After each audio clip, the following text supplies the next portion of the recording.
네, 안녕하세요. 오토타임즈 김우상 기자입니다. 오늘 만날 차는 아우디 A7 플러그인 하이브리드입니다. 정확히 말씀드리면 A7 55 TFSI E 쿼트로. 와, 이름 정말 길죠? 네. 그런데 여러분, 일단 결론부터 받고 시작을 할게요. 제가 지금 이 현실적인 이 시점에서 가장 사고 싶은 아우디 한 대를 꼽아라. 전 라인업 통틀어서 말이죠. 저는 주저없이 이 녀석 55 TFSI E 쿼트로를 꼽을 것 같습니다.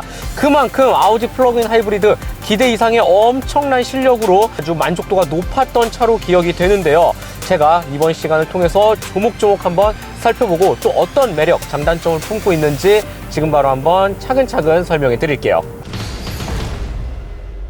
아우디 A7 PHEV 외관부터 설명해 드리도록 하겠습니다. 전형적인 아우디의 모습을 띠고 있습니다. 여전히 세련됐고 모던하면서 아주 잘생겼죠. 더더욱 A7은 그 가치를 곱절로 더 키우지 않나 라는 생각이 듭니다. 먼저 앞모습부터 한번 살펴보죠. 대표적인 아우디 싱글 프레임 그릴, 브랜드를 상징하는 정체성과 같죠. 한층 더 과격해졌어요. 더 큼직해졌고요. 양쪽의 이 다각형의 모서리 각도도 더 바트게 깎여 있습니다.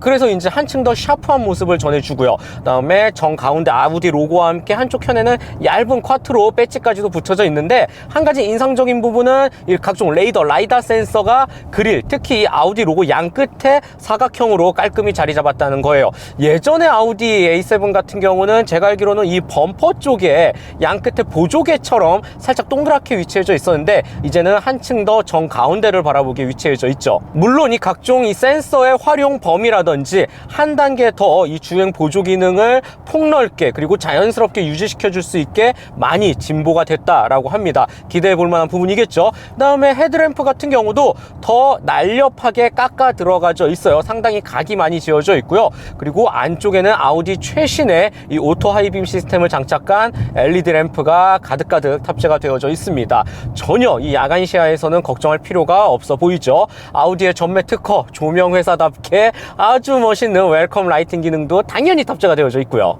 이외에 범퍼는 상대적으로 수수하게 마무리를 했는데, 그보다도 저는 더 시선이 꽂히는 부분이 바로 보닛에 있습니다. 우리 휴가 나가기 전에 이 군복 굉장히 각 잡아서 다림질 해놓잖아요. 그 모습이 그대로 잡혀져 있습니다. 정말 날카롭게, 그러면서도 아주 예리하게 깎아 들어가져 있는 이 철판 가공 성형 기술은 아우디 정말 따라올 브랜드가 없어 보입니다. 그 정도로 너무나도 멋있게 표현이 되어져 있고요. 이 형태는 옆모습으로 그대로 이어져 오는데요. 대표적으로 A7만이 줄 수 있는 이 패스트백 디자인에 완만하게 내려오는 이 지붕 라인, 정말 기가 막힙니다. 지금 봐도 손색이 없고요. 야, 이거는 정말 언제 봐도 자동차 이 디자인 역사상 한 획을 긋는 A7만의 독보적인 핵심 킬링 포인트가 되지 않을까라는 생각이 들어요. 그 정도로 하염없이 쳐다보게 되고요. 앞모습도 물론 너무 멋있지만 옆과 뒤로 갈수록 그 정점을 찍는 게 A7의 외관이다 라고 말씀드릴 수 있겠습니다.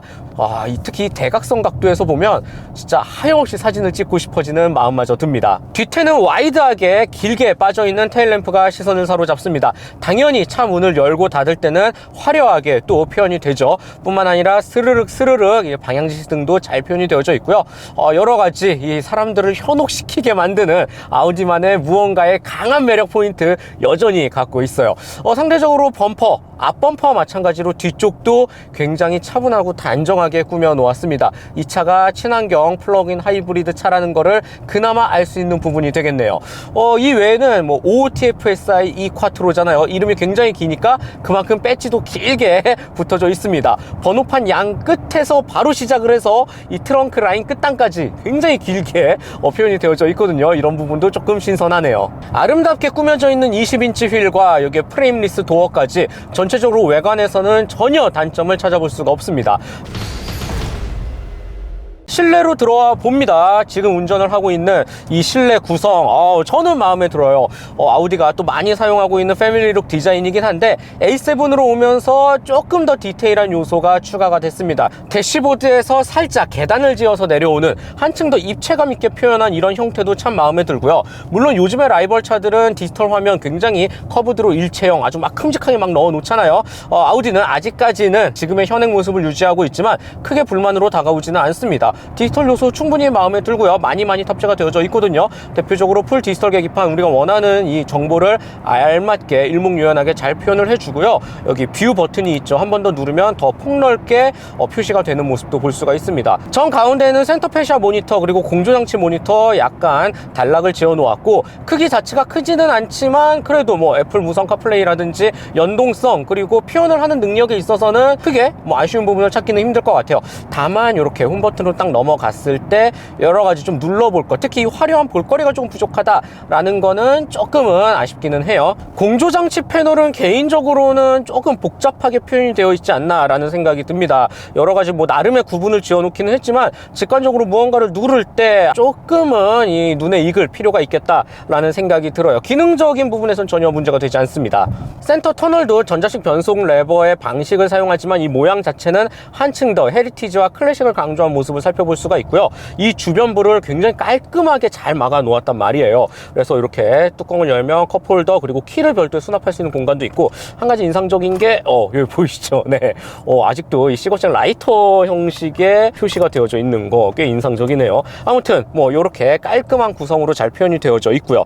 양 옆에 도어 패널의 모습이라든지 살짝 이렇게 굴곡을 지어서 차를 감싸 안는 듯한 이러한 형태도 참 마음에 듭니다. 소재 그리고 마감 퀄리티 얘기 빼놓을 수 없겠죠. 정말 뛰어납니다. 아우디 A7 전혀 흠잡을 데가 보이지 않아요. 특히 이 은은하게 빛나는 약간 이 금속 느낌의 은색 장식을 상당히 많이 둘렀어요. 이 도어 패널 쪽도 그렇고요. 이렇게 각각의 단락을 구분 지어 놓는 부분은 특히 스티어링 휠의 면적도 그렇고요. 전부 다 이 은색 금속 느낌의 장식을 다 덮어 놓았습니다. 그래서 햇빛을 비췄을 때 차가 더욱더 밝고 화려하게 보이는 맛을 전달해 주죠. 이 외에는 전체적인 패널을 감싸는 부분이라든지 유광 블랙도 상당히 많이 둘렀고요. 우드 패널의 모습도 굉장히 고급스러워 보이죠. 전체적으로 이 조화로움이라는 게 정말 끝내준다. 외관만큼이나 역시나 모던한 실내 감각을 구현하는 데에는 아우디는 정말 최고다라고 말씀드릴 수 있겠습니다. 뭐 단차라든지 이런 마감의 느낌, 버튼의 감각 훌륭합니다. 진짜 뛰어나요. 정말 그 무결점이라고 하죠. 이 조금의 흐트러짐도 찾아볼 수 없는 잘 짜맞춘 정말 이 독일식 자동차의 표본을 보지 않나 라는 생각이 드네요. 편의 및 안전 품목도 빵빵합니다. 그래야죠. 네, 1억 가까운 차이니까요. 열선, 통풍 양쪽 다 제공을 하고요. 메모리 버튼도 지원을 하죠. 헤드업 디스플레이도 한층 더 선명하게 제공을 하고요. 썬루프 같은 경우는 파노라마는 아니에요. 아무래도 뒷좌석 탑승객을 배려해서 패스트백이라서 살짝 눕혀져 있잖아요. 그래서 머리 윗공간을 조금 더 파놓기 위해서 썬루프는 1열 정도까지만, 그럼에도 꽤나 큼직하게 표현이 되어져 있고요. 이외에 우리가 원하는 편의 품목은 다 들어가져 있는 것 같아요. 뱅앤올uf슨 사운드 시스템, 각종 반자율주행 기능부터 전혀 뭐 흠잡을 곳이 보이지는 않습니다. 2열도 마찬가지예요. 2열 공간 전체적으로 차에 어느 정도 길이가 보장이 되기 때문에 무릎 공간 꽤나 여유 있고요. 특히 머리 윗공간을 제법 깊게 파 놓았어요. 그리고 엉덩이 앉는 부분을 살짝 밑으로 꺾어 놓았기 때문에 이 착자감이라는 부분에서 폭 들어갑니다. 그 말은 곧 머리 윗공간도 충분히 커버를 했다라고 볼 수가 있겠죠. 앉은 키가 엄청 큰 성인이 아닌 이상은 웬만하면 크게 불편함을 느낄 수는 없습니다. 하지만 뭐 전형적인 패스트백 디자인을 채택했기 때문에 뒷 유리창의 면적 자체가 조금 좁은 거는 어느 정도 감안을 할 필요가 있네요. 편의 품목은 걱정할 필요는 없을 것 같아요. 정 가운데 전용 송풍구를 비롯해서 각종 공조장치, 그다음에 USB 충전 포트라든지 팔걸이 겸 수납함, 그리고 컵홀더까지 아낌없이 다 탑재가 되어져 있습니다. 패스트백 차의 가장 큰 특징 중에 하나가 바로 이 트렁크 공간 활용도에 있겠죠. 이 녀석도 마찬가지인데요. 트렁크를 전자동으로 쫙 열면 굉장히 넓게 열립니다. 실제로 물건을 넣고 빼기가 한결 수월하죠. 진짜 훌륭한 아주 좋은 강점이 될 수 있다라고 볼 수가 있겠고, 실제 안쪽에 스페이스 공간도 잘 뽑아냈어요. 크게 부족한 점은 찾기는 힘들지만 A7 내연기관과는 조금 다른 거는 트렁크 딱 바닥 공간에 별도의 잔짐을 놓을 수 있는 이런 수납함 같은 건 보이지 않습니다. 전부 다 배터리 팩으로 넣어 놓았기 때문이죠. 그래서 딱 문을 열었을 때 기본 공간만 활용을 할 수가 있겠고, 다만 이제 2열 폴딩은 지원을 합니다. 하지만 이 역시 배터리가 살짝 높게 위치해져 있기 때문에 2열을 폴딩을 하면 살짝 안쪽으로 꺾어 내려가져 있는 단차가 있어요. 이런 부분은 나중에 뭐 차박이라든지 차크닉을 즐길 때는 별도의 에어매트를 설치해야 되지 않을까라는 생각이 들어요. 뭐 물건을 조금 더 폭넓게 넣기 위해서는 좋은 방법이 되겠죠. 네, 아우디 A7 플러그인 하이브리드 주행 느낌 한번 살펴보도록 하겠습니다. 와, 이 녀석 숫자가 기가 막힙니다. 제가 차근차근 설명해 드릴게요. 먼저 4기통 2.0L 가솔린 엔진, 여기에 7단 에스트로닉 자동 변속기가 맞물립니다. 그냥 무난무난하죠. 하지만 놀라지 마십시오. 여기에 최고 출력 100마력을 뛰어넘는 고성능 전기 모터와 함께 18kW급 꽤나 큰 배터리팩까지 탑재를 해 놓았어요. 그 결과 최고 출력이 367마력, 최대 토크 51kgm를 발휘합니다. 기존의 내연기관 A7 OOTFSI V6 3.0이거든요. 이 녀석이 한 340마력 정도 되는데 얘보다 훨씬 더 큼직해요. 잘 뽑아낸다라는 거죠. 그만큼 성능에 있어서는 전혀 걱정할 필요가 없겠다라는 생각을 갖고 한층 더 믿음직한 이 안정된 마음으로 시작을 합니다. 근데 이 강한 숫자보다도 첫 느낌, 특히 이 일상적인 도심생활 주행 속에서 제가 느끼는 거는 이거는 그냥 전기차예요. 예. 그 정도로 엔진, 특히 가솔린이 지금 굴러가고 있다라는 느낌이 어디에도 들지가 않습니다. 매우 조용하고요, 매우 부드럽고, 특히 이 전기에너지 특유의 스르륵 미끄러져 나가는 듯한 느낌이 상당히 강합니다. 심지어 엔진이 활성화가 되어 있는 상황에서도 말이죠. 이거 어떻게 구현했지? 라는 생각이 들 정도로 진짜 뛰어나요. 저속뿐만 아니라 중속 영역에서, 뭐 고속에서는 확실히 좀 엔진이 도는 느낌이 나는데, 적어도 중속 80에서 100km까지 구간마저도 이거 전기차 아니야? 라는 생각이 들 정도이죠. 아우디의 전동화 기술을 다시 한번 새삼 실감 나게 하고요. 우리가 미처 알지 못했던 A7 플러그인 하이브리드만의 매력과 강점이 드러나는 순간입니다. 아주 지극히 일상적인 영역에서 말이죠. 네, 실제로 A7 플러그인 하이브리드에는 별도의 EV 버튼이 있습니다. 세 가지로 나눠져 있죠. 처음에는 전기구동, 순수 전기 에너지의 힘으로만 갈 것이냐, 아니면 여기 오토 하이브리드, 배터리 충전을 효율적으로 하면서 뭐 전기 에너지 갔다가 엔진도 굴렸다가 할 것이냐, 그리고 마지막으로는 배터리 홀드가 있습니다. 지금 갖고 있는 전기 에너지 더 이상 쓰지 않고 엔진으로만 굴릴래, 여러 가지 깔끔히 표현이 되어져 있는데, 저는 참고로 지금 대전까지 내려오면서 일반적인 고속도로 주행에서는 오토 하이브리드를 사용을 했고요. 지금은 다시 EV 모드로 도심에 들어왔기 때문에 순수 전기 에너지로만 갈게요. 참고로 이 녀석 18kWh 리튬이온 배터리가 탑재가 되어져 있죠. 그래서 이 전기 모드로만 47km 주행을 할 수 있다라고 표현이 됩니다. 제가 직접 100% 완충을 했을 때도 한 47에서 50km 정도 보여줬어요. 제조사의 수치와 거의 비슷한 모습을 보여줬고요. 아까 특히 서울에서 내려올 때 쭉 전기 에너지를 사용을 했거든요. 그래서 지금은 한 6km 정도 남았네요. 6km만 전기로 한번 움직여 보도록 하겠습니다. 지금 같은 상황에서는 그냥 전기차예요. 내가 조금 더 부지런해져야겠다 라고 생각하면 출퇴근 시 그렇게 멀지 않은 거리에서는 집밥 완속으로 매겨가면서 전기차 코스프레로 사용할 수 있습니다. 한 3달, 뭐 한 6개월 이상은 기름 안 넣을 수도 있어요. 지금과 같이 장거리로 고속도로 쭉쭉쭉 달릴 때는 크게 걱정할 필요 없이 가솔린 엔진을 굴려서 활용을 하면 되죠. 참 마음에 드는 구성이지 않을까라는 생각이 들고요. 전체적으로 활용도가 참 높다라는 거는 플러그인 하이브리드만의 가장 큰 장점이 되겠죠. 이번에는 하이브리드 오토에 두고 조금 더 이 차의 퍼포먼스적인 측면을 살펴보도록 하겠습니다. 가속 페달을 지그시 밟았을 때 이 즉각적으로 이 전기 모터에서 엔진으로 전환되는 속도가 굉장히 빠르고요. 여기서 붙는 속도가 어마어마합니다. 진짜 빨라요. 생각보다 빠르고 생각 이상으로 빠릅니다. 지금처럼 말이죠. 와, 놀랍다. 확실히 300마력 중후반대에 위치해져 있는 이 퍼포먼스를 오롯이 경험을 할 수가 있고요. 실제로 제조사에서는 정지 상태에서 시속 100km까지 5.8초에 끊는다고 하는데, 제가 볼 때는 아닌 것 같아요. 5초 중반은 충분히 하지 않나 라는 생각이 들 정도로 이 즉각적인 퍼포먼스, 힘의 발현이 끝내줍니다. 진짜 빨라요. 생각보다 빠르고, 특히 이 조용하기 때문에 소리 없이 강하다라는 표현이 더 맞을 것 같거든요. 그 순간순간 움찔움찔하면서 나가는 이 느낌이, 이 체감 가속이라는 부분은 내가 생각했던 것보다 훨씬 더 높은 숫자가 찍혀져 있습니다. 고속도로 주행에서 내가 한 100km쯤 달리고 있겠지라는 생각을 하면 큰 착각이에요. 바로 계기판속 숫자 보고 아마 다시 제한 속도로 낮추려고 노력을 하실 수도 있습니다. 그 정도로 이 속도, 퍼포먼스가 나는 이 부분에 있어서는 굉장히 빠르게 즉각적으로 힘을 잘 전달해 주는 게 A7 PHEV가 갖고 있는 또 하나의 특징이 될 수 있습니다. 서스펜션의 느낌도 훌륭하고, 지금과 같이 약간 울퉁불퉁한 이제 길을 살짝 가로지르며 가는 상황이었는데도 크게 흔들림이 없습니다. 에어 서스펜션을 넣지 않았는데 어떻게 이런 승차감을 구현해냈지라는 생각이 들 정도로 아우디의 기술력 진짜 놀랍다. 진짜 잘 만드네요, 차. 우리가 너무 벤츠 BMW만 바라봤지 아우디를 미처 잊고 있었어. 그때 A8 때도 얘기했지만 아우디의 기술력은 여전하네요. 진짜 끝내줍니다. 이 가속의 영역은 전혀 걱정할 필요가 없습니다. 4기통 2.0 이거 생각하면 안 돼요. 진짜 웬만한 6기통 3.0보다도 훨씬 더 잘 나가니까, 특히 이 순간 가속이 전기 에너지가 주는 이 느낌은 어나더 레벨이야 진짜.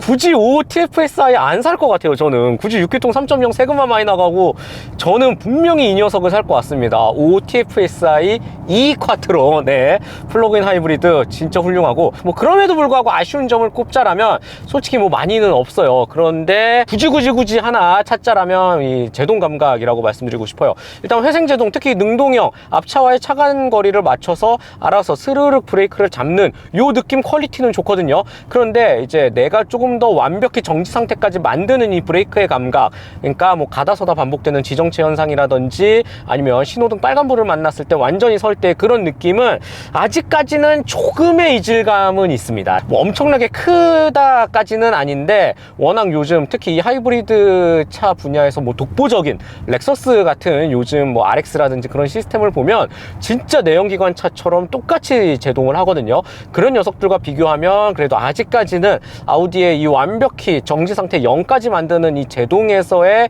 이 회생제동 질감, 전기 모터가 어느 정도 회생제동을 잡다가 내가 완전히 디스크로 차를 꽉 잡는 그런 단차의 몇 가지의 좀 이질감은 여전히 느껴집니다. 그래서 내 차로 좀 오랜 시간 굴리면서 이 발의 감각을 좀 익힐 필요가 있지 않나 라는 거는 조금 아쉽다. 요거 빼고는 내가 볼 땐 아쉬운 점 없어요. 예, 진짜 예상 못했거든요. 그냥 저는 A7의 플러그인 하이브리드라 그래서 파워트레인만 조금 바꾼 그냥 약간 가지치기 모델인 줄 알았는데, 이거는 내연기관 A7이랑은 완전 다른 차가 됐어요. 그 정도로 와, 이런 차를 대부분 나 몰랐단 말이에요. 나도 몰랐고. 그런데 진짜 보석 같은 차네요. 숨은 보석이고, 아우디가 이갈고 만든 100% 전동화로 넘어가기 전에 조금 더 이 아우디스러움의 전동화를 체험해봐, 우리의 기술력 이 정도까지 왔어 라는 거를 자랑스럽게 드러내 놓는 차가 A7 플러그인 하이브리드가 되지 않을까 라는 생각이 듭니다.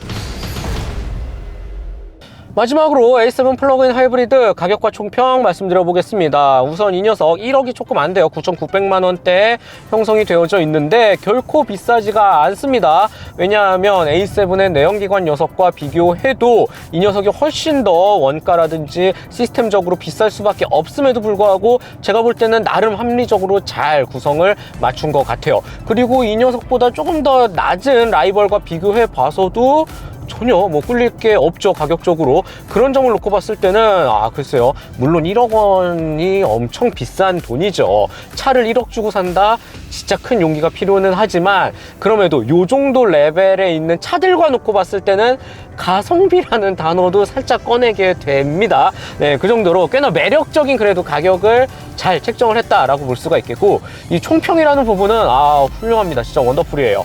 별 5개 만점에 그래도 4.5 이상은 주고 싶습니다. 그 정도로 서두에서 제가 맨 처음 시작할 때 말했던 것처럼 너 지금 이 현실적인 지금의 상황에서 아우디 전 라인업 중에 딱 한 대만 고를 수 있어, 뭐 가질래 하면 분명히 여지없이 저는 A7 플러그인 하이브리드를 구매할 것 같습니다. 그 정도로 진짜 훌륭하고 완성도 높았던 아우디 라인업 중에 하나이지 않을까라는 생각을 하게 되네요. 기술적으로도 아우디의 진보된 전동화 파워트레인 기술 다시 한번 깜짝 놀라는 순간이지 않았나라는 생각이 듭니다. 무엇보다도 디자인이 너무 예뻐. 진짜 지금 봐도 진짜 숨막히는 너무나 아름답고 섹시한 모습을 하고 있기 때문에 안 살 이유가 없겠죠. 전체적으로 만족도를 아주 높인 게 바로 A7 플러그인 하이브리드가 되지 않을까라는 또 결론을 내리고 싶네요. 네, 저는 다음 시간에 더 재미있고 유익하고 알찬 내용 들고 찾아뵙도록 하고요. 요즘 구독자 수가 많이 오르고 있습니다. 정말 너무나도 감사합니다. 진짜 2만 명 넘겨보고 싶어요. 네, 즐겁게 보셨다면 좋아요, 구독 꼭 한 번씩만 부탁드릴게요. 저는 지금까지 모토타임즈 김성 기자였습니다. 안녕.